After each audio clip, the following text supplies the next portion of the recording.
This is the Badass Dad Pod, where we're going to live our best lives right now, no matter what age we are. My name is Ryan Dunn, and I'm a level 5 relationship ranger, a level 6 gym warrior, a level 3 debt mage, a vanquisher of complacency, quester of testosterone, seeker of the holy dunk, your lawful good podmaster. And if none of that makes sense, I'll invite you to check out this podcast's website, thebadpod.com, for I have just posted a detailed description on how I've gamified my life quests and how I'm leveling up by rewarding my good habits with experience points and cool boosters. So check out the experience points and level up your life article on thebadpod.com. We're not going there this episode, though. We're going somewhere I should have gone weeks ago, and that is to talk about racism. And I want to talk about it now, and I want to talk about it in relation to our kids, because the current political climate is making racism a partisan issue, and it shouldn't be. It's a human issue. And to say that standing against racism means you stand against police or vice versa, or to say that those who are fed up and are protesting stand for anarchy and want to break away from law and order, all those are scare tactics meant to divide people for political purposes. Don't buy it. To stand against racism is to voice an opinion that I believe about 99% of us out there can agree with. Everyone should be treated fairly and with the same dignity and respect for life. I think just about everyone can agree with that statement. I guess where we experience divide is in identifying where and when we believe that statement is being denied. The people demonstrating on the streets believe that there are structures where it has become implicit procedure to deny that everyone gets the same treatment. Either their lived experience or their witness of data and events have led them to conclude that not everyone gets treated the same. They've witnessed or experienced the divide people of color experience in being judged and sentenced more harshly for crimes, or the increased likelihood of facing violence when confronted by police, or being less likely to receive employment offers, or living under a view of greater suspicion in public places. So, having observed or experienced that, they're saying something about it. That very reason is why a vast majority of demonstrators are out there, not to cause anarchy, not to enforce mob rule. Modern-day racism may not explicitly say that not everyone is created equal. You get that? There's like this classic stereotypical racism that says that white people are just inherently superior. That's what it explicitly states. But today's racism doesn't explicitly say that. Instead, it says that not everyone gets the same dignity and respect. Thereby, it implicitly says that not everyone is equal. So if we're going to live our best lives for everybody, I think we have to address racism. Because obviously I believe that modern day racism exists. To deny its existence comes out of a place of privilege. And that denial is motivated by a fear of losing that privilege. So I hope to convince and remind that uplifting the lives of others does not mean a loss of status or accessibility for oneself. And I definitely think we can teach our kids to have a healthier view of race and equip them to better deal with racism, maybe better than we did. So that's where we're going with this podcast episode. I've got 5 recommendations for talking about race and racism with our kids. But first, I think we need to take a good clarifying look at our own implicit prejudices and biases, because they're there, even if we don't want them to be. I don't think anybody can actually truthfully say, I don't have a racist bone in my body, or he doesn't have a racist bone in his body, because we are animals who once lived in a world where our survival depended on a sense of suspicion and fear of that which is different or unpredictable, right? We hold a certain amount of fear and suspicion today for that which is different than us. And that can include race, because it definitely means we hold suspicion about people who are different or unknown to us. So guess what? You have a racist bone in your body. Or let me say this. I'll admit it. I have a racist bone in my body. I don't want to.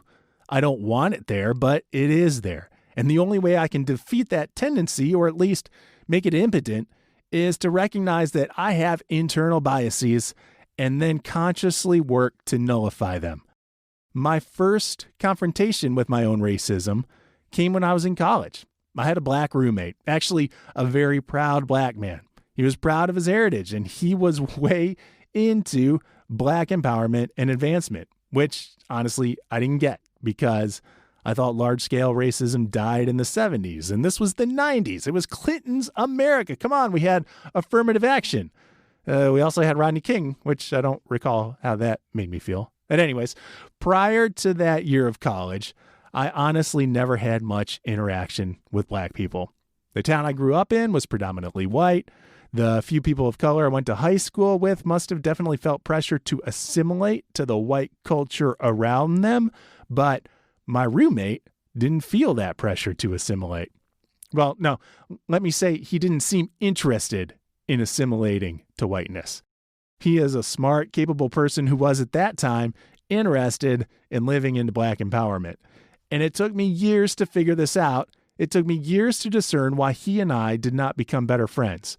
Like, we were friendly with each other. We ate together sometimes and we talked together sometimes, but we were not close buddies. At the time, I probably would have said that he wasn't interested in making friends. But honestly, with the truth of hindsight working for me right now, I need to admit that I was probably the obstacle. Like, I was cool with him looking black, but I was unsettled by him being proudly black. In other words, I put distance between us because I wasn't comfortable with him not being interested in growing into the same thing I was growing into, which, essentially was a middle-class white guy. So my racism was that I expected my roommate to conform to me, or at least to conform to my cultural way of being. I'd like to think I've grown since then. I have grown since then, but it took recognition of my own biases to allow that growth to happen. I'd love to reconnect with that roommate and explore what was going on in his mind at that time and, see if we could move past the roadblocks I tended to throw up in the way of a closer relationship. But he doesn't have a digital footprint, like no social media, nothing. So he's a person who wants to not be found right now, and I'll respect that. But in case you ever listen and you know who you are, University of Iowa, school year 1995-96, the quad dorm, email me at ryan@thebadpod.com. It would be cool to reconnect. So anyway, at that time, I was totally afraid to talk about any of this with my roommate because I had a belief that race wasn't something to be discussed. At the time, the dominant belief in encouraging diversity was, honestly, it was actually to ignore diversity. We were supposed to be colorblind. So I wasn't going to address our black and white issues because I was scared that the whole subject was taboo. I didn't think I was supposed to see my roommate as a black man. That was superficial. I was just supposed to see him as a man. Now you can imagine how that put a barrier between us because he definitely wanted to be recognized as a black man. Anyways, our way of attempting to promote non-racism during that time and place was not to discuss race. It was almost like maybe we can avoid racism if we just avoid race altogether. Obviously, that is not a proactive way of dealing with something. We need to root out and address our biases. In my day job, we're moving to the current day now. In my day job, my full-time gig, we promote a considerable amount of anti-racist material.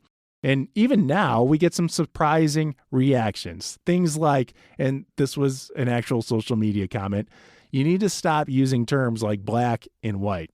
It suggests that the idea of avoiding race as a way of dealing with racism is still alive. And that is totally ineffectual. It just perpetuates the ongoing existence of racism.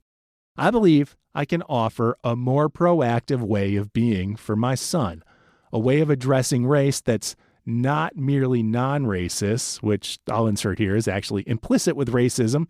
I think we can see that from my experience. Instead, I think we can address racism in a way that is anti-racist. And that's what we need to finally push racism off the cliff of existence. It is not enough to simply bar racism from advancing because denying it actually just allows it to fester and grow. Instead, we need to push back against racism and throw it off the cliff, throw it into the abyss. And for sure, one of the ways we'll push against racism is to uproot the generational existence of racism. And what I mean by that is, I did not view myself as racist when I was in college. We didn't have the term at the time, but if we did, I probably would have proclaimed myself as being woke. But I wasn't woke. I was in denial of certain assumptions I inherited from the generation before me, who inherited ideas and assumptions from the generation before them, and so on. So by addressing racism with our kids, we can uproot and throw out like the little weeds of racism that still linger in our garden of human compatibility. So I've got 5 tips for addressing racism with the younger generation. And this is based on an article that I researched and wrote a couple years ago. It was in the wake of Charlottesville and the ugly scene that happened there in 2017.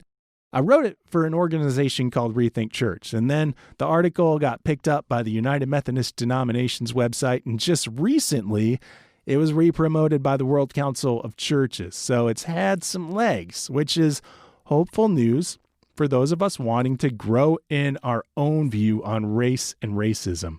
I think it's hopeful that this one-time denier can help to actively push racism over the cliff of existence. So the first tip I have for us is to simply be ready to talk about race and racism with our kids. Racism is real. Race may not be, but racism is. Our kids are witnessing that. And they'll need to recognize the when and where of racism in order to push against it too. So it's a good idea to decide what core beliefs you want to tell your kids about. What are the key things you want them to understand about race and racism? What do you want them to take away from a conversation with you about race? In our family, we've chosen not to suggest that everyone is the same. Instead, we want our son to understand that humans are diverse and that diversity is beautiful. And every single one of us has immense value, and we're all capable. For us, it helps to frame things in religious language. So I tell my son that every person is equally loved and valued in God's sight. And our job is to show God's love by showing others how loved and valuable they are. On the flip side, there are people who don't understand how God loves everyone. And we need to call that out. To reframe that without the theological language, I might say that every person has value to the world, and everyone has a capability to make the world a kind, loving, and fair place. And our job is to show others how valuable and capable they are. But there are some people who think they're more valuable and or capable than others, and we need to work against their messages and actions. I think the message of diversity is what was missing or maybe ignored by me in the early years of my anti-racist journey. I was taught that we were all equal and capable for sure. And I think what I took that to mean was that every person in the world had the right and the ability to be just like me, which is a really privileged way of looking at the world. Like my way of being is the pinnacle of human existence. And speaking that sounds really ugly. Therefore, I think it's important to name that people are different and our differences are beautiful. Diversity is good. And people being different does not undercut our core value and capabilities. So there you go. The first tip. Be ready for talking racism with your kids by figuring out what key ideas you want them to hear. Second tip, when you actually do have the talk with your kids, let them speak. You've probably noticed this. Kids express a strong realization of fairness, especially if your kids have siblings. They tell you quite often what's fair and what isn't, right? Well, lean into that. Let your kids take the lead in answering questions about racism, like, is it right or fair to treat someone badly because they look different? You already know what your kids will say to that, right? It's a shame that in our adulthood, we forget such simple principles. Other questions to throw at your little fairness judges include, what should you do if someone treats you badly because of how you look? Or what should you do if you witness someone else doing that, treating someone else badly because of their appearance? You can even get into issues at the heart of racism with a conversation like this. Ask your kids, why would people be mean like that? Why do they think like that? I'm going to posit here that the real heart of the issue is fear. We perpetuate racism for a whole number of reasons, but fear drives each one of those reasons. Fear of the other, fear of losing status or privilege, fear of change. If you look at the political ads coming out, it's easy to see what a motivating factor fear is, because about 90% of them, at least what I'm witnessing right now, about 90% of them use fear as a motivator for garnering your vote. So, of course, we can begin to root out fear by familiarizing ourselves with diversity and offer that to your kids too. It's important to watch media representing other cultures, and as much as possible, put our kids into context where they're engaging with a diversity of people. And that actually is what the third tip is all about. Relate things to your kids' experiences. Whatever you're saying needs to relate to their world. And these relative experiences are gonna differ depending on family circumstances. So for example, children of color have different experiences than white kids. Children of color are going to need affirming. They need reassurance of their value and worth because, let's face it, our institutions right now devalue them. That's the ongoing narrative. The way that history is taught, the way that our societal narrative is put together, devalues people who look like them. So provide some reminders that they are deserving of respect. White children, in the context of Western culture, will need reminders not to make assumptions about others. It might be helpful to point to a movie or book where a character makes a misguided assumption about the abilities or value of another character. Like the movie Zootopia is an example. All kinds of stereotypes bandied about in that film. Assumptions are made about what kind of character a fox has, and about gender, and about a rabbit's capabilities. There's lots of fertile ground there for addressing diversity and value. And you know, how did stereotypes hurt the characters in the movie?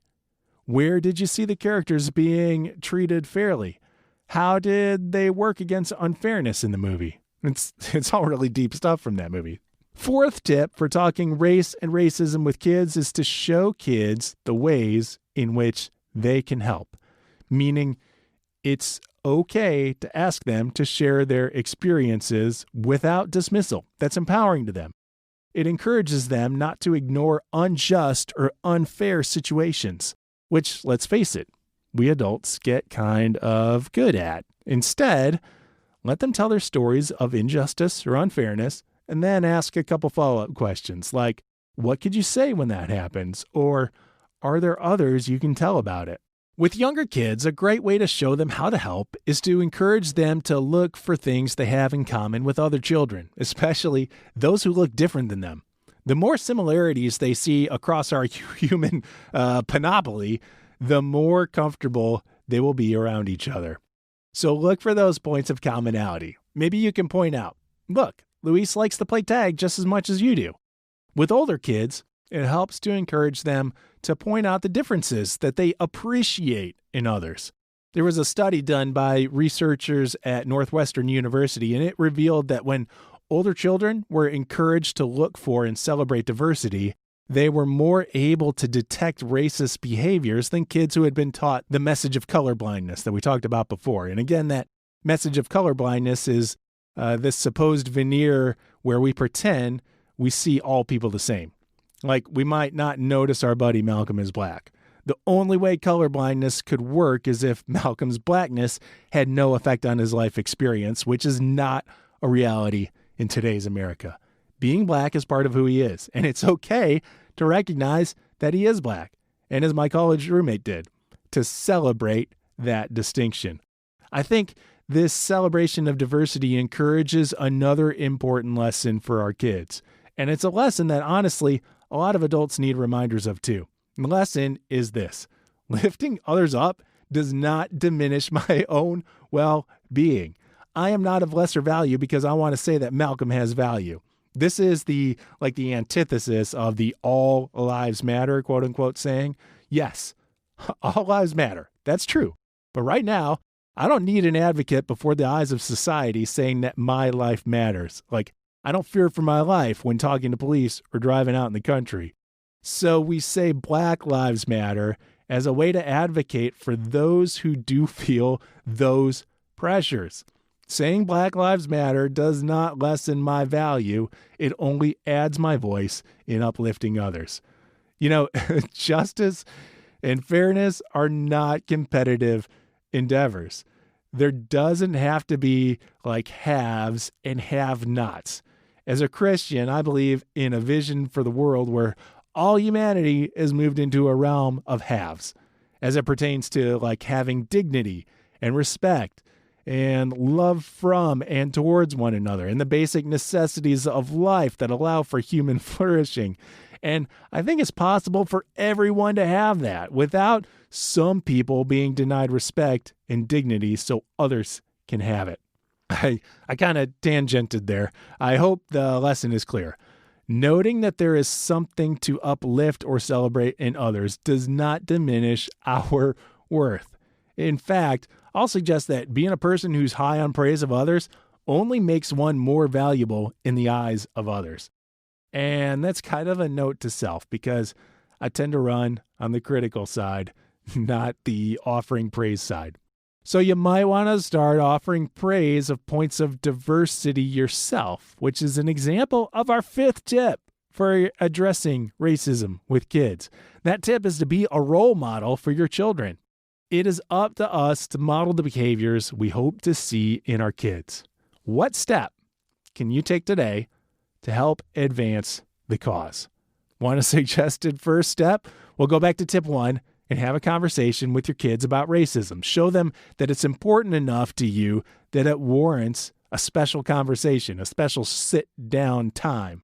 Another step helps teach our kids resiliency, and that is to work towards resolution. Racism is a big mess, and therefore it's tempting to just toss our hands in the air and say it's too much to deal with. I just can't.